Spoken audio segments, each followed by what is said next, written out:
It's 1944 and Europe is ready to leave the Middle Ages behind and enter the early modern era, undergoing changes like it never has before. It's time for you to lead one of Europe's great nations to its glory or demise in Europa Universalis, The Price of Power, which was designed by Ivan Vetlitsin and published by Agir Games, who sponsored this video. Hi everyone, my name is Candace Harris from Board Game Geek.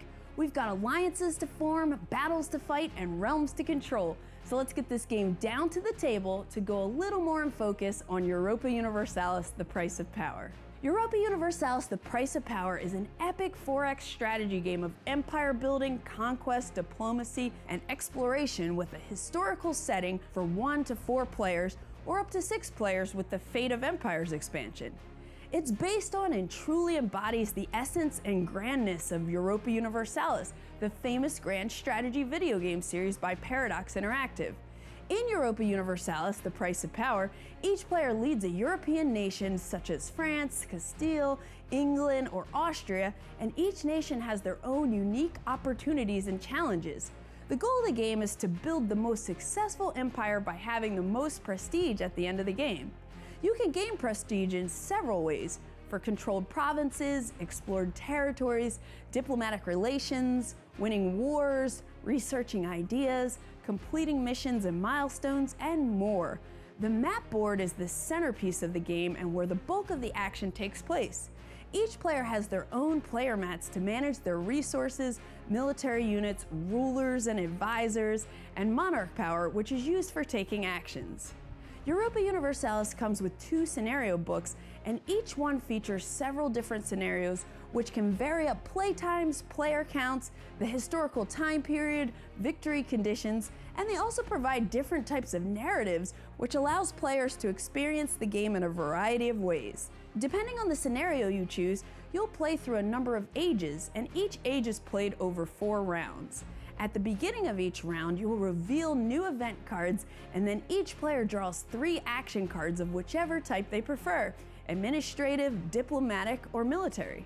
Then players may pay 2 ducats for each card they wish to keep, discarding the others. All action cards are dual purpose. You can decide to play the card as an action, or to appoint the leader or advisor on the bottom of the card. There are 5 phases each round, but the action phase is the heartbeat of the game, where you'll be doing the most. On your turn during the action phase, you can perform a basic action or play an action card from your hand. Most actions have monarch power costs, where you'll be spending cubes from your monarch power pools. There are lots of different actions you can choose on your turn. You can research an idea to claim bonuses from an idea card and score prestige. You can explore distant continents and attempt to discover territories. You can influence areas and forge alliances with non-player realms. If you have any available merchants on the map, you can also trade goods to make some extra money. You can appoint advisors to help generate more monarch power income, and you can appoint leaders as rulers or as military leaders for bonuses during battles. Speaking of battles, you can also recruit new military units to build up your forces, and you can declare war against rival realms. While most actions are optional, giving players plenty of freedom and flexibility to strategize, the event action is mandatory. Each player must resolve an event card once per action phase. The event cards include a mix of specific historical events which may impact a specific nation, as well as more generic events that could have happened any time and place, such as epidemics, piracy, revolts, and more. Regardless of the type of event or which nation it's associated with, any player is able to resolve any available event by choosing one of the 2 options on the card. At the start of each round, there are only 3 event cards revealed. After taking an event card, you'll place 2 ducats on any remaining events, making them more enticing for other players. When resolving an event card, you'll have 2 options you can choose from. After resolving all of the effects on the event card you chose, you'll reveal a face-down event card if any remain. Again, each scenario will specify how many and which ages you'll play through, and when you complete the final age of your scenario, whoever has the most prestige wins. Europa Universalis, The Price of Power is a beast of a game.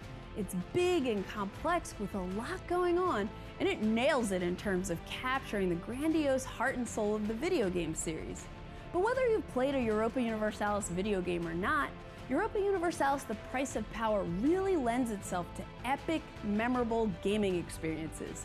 For most people, it'll be challenging to grasp and learn initially, but there are so many different scenarios and different paths to victory that it'll also be very rewarding to play.